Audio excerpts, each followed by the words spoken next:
Hello दोस्तों, स्वागत है आपका हमारे चैनल में। तो दोस्तों, आप सभी को हम बता दें कि ये वीडियो का जो है ना टॉपिक जो है श्री संत गाडगे जी के ऊपर है। अगर आप वीडियो को देखना चाहते हैं तो अंत तक जरूर वॉच करिए, और अगर नहीं देखना चाहते तो आपका समय बहुत कीमती है और हमारा समय बहुत कीमती है। हम नहीं चाहते कि आपका समय बेफालतू में फिजूल खर्च में बर्बाद जाए। तो आप सभी लोग अभी अगर देखना नहीं पसंद करते हैं तो वीडियो उनके बारे में नहीं जानना चाहते तो स्किप करके जा सकते हैं। तो चलिए हम लोग वीडियो की तरफ बढ़ते हैं। तो दोस्तों, संत गाडगे जी ने और डेबू जी उनका उर्फ नाम था। जैसे लोग एक दूसरे का नाम रख लेते हैं, जैसे किसी का अशोक नाम है, कोई प्यार से राजू बुलाता है, राम बुलाता है या किसी तरह से, तो उनका भी वो डेबू जी के नाम से लोग बुलाते थे और उनका नाम श्री संत गाडगे जी था, महाराज के नाम से। तो आप सभी लोगों को, आप सभी समाज के लोगों के लिए उन्होंने एक शब्द, और शब्द के रूप में क्या छोड़ा था कि समाज के लिए वो काम कर ही रहे थे, लेकिन उनका एक था ना कि हम सभी के लिए एक मोटिवेट करने के लिए बहुत सारी चीजें थे। तो उन्होंने एक शब्द बोला था कि जहां मेरी मृत्यु हो, कि जहां मेरी मृत्यु हो वही मेरा अंतिम संस्कार कर देना, कि जहां मेरी मृत्यु हो वही मेरा अंतिम संस्कार कर देना। मेरे मरने के बाद, कि मेरे मरने के बाद मेरी समाधि नहीं बनवाना, मेरा स्मारक नहीं बनवाना, ना ही मेरी मतलब मेरा मंदिर बनवाना। उन्होंने साफ साफ अपने शब्दों से कह दिया था ऐसा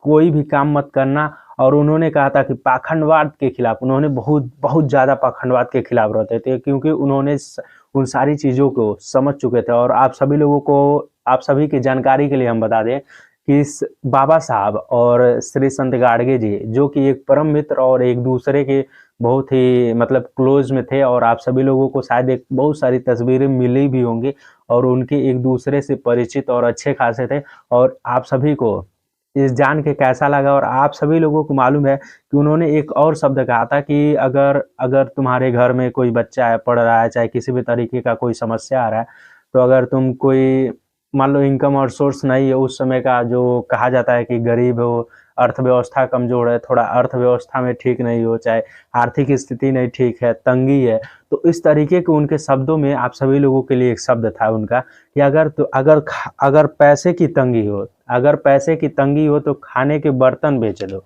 अगर पैसे की तंगी हो तो खाने के बर्तन बेच दो, लेकिन अपने बच्चों को स्कूल जरूर भेजो, पढ़ाओ जरूर, शिक्षा से वंचित मत करो। उन्होंने ये कहा था।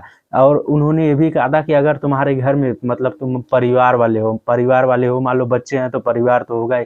अगर तुम्हारी बीवी, अगर उनको साड़ी की जरूरत है तो उनको हो सकता है थोड़ा से कम दामों को दिलाओ, जो बच्चों की जरूरत वाली चीज है आने वाले समय के लिए उनके ऊपर पैसा लगाओ। तो उन्होंने इस तरीके से समाज को संदेश दिया था। तो अगर आप सभी लोग अपने इस माहौल को देखते हुए आप सभी लोग भी उसको थोड़ा सा अपनी जो निजी की, जो ज़रूरत की चीज़ें और उचित की चीज़ें है ना, उसी को बस इस्तेमाल करिए। बाकी सारी चीज़ें जो है अपने बच्चों और जो भी लोग हैं उनको पढ़ाने में वो सबसे ज़्यादा महत्व दीजिए। अगर आपको ये वीडियो पसंद आया तो वीडियो को लाइक, कमेंट और चैनल को सब्सक्राइब जरूर करिएगा। जय हिंद, जय गाडगे।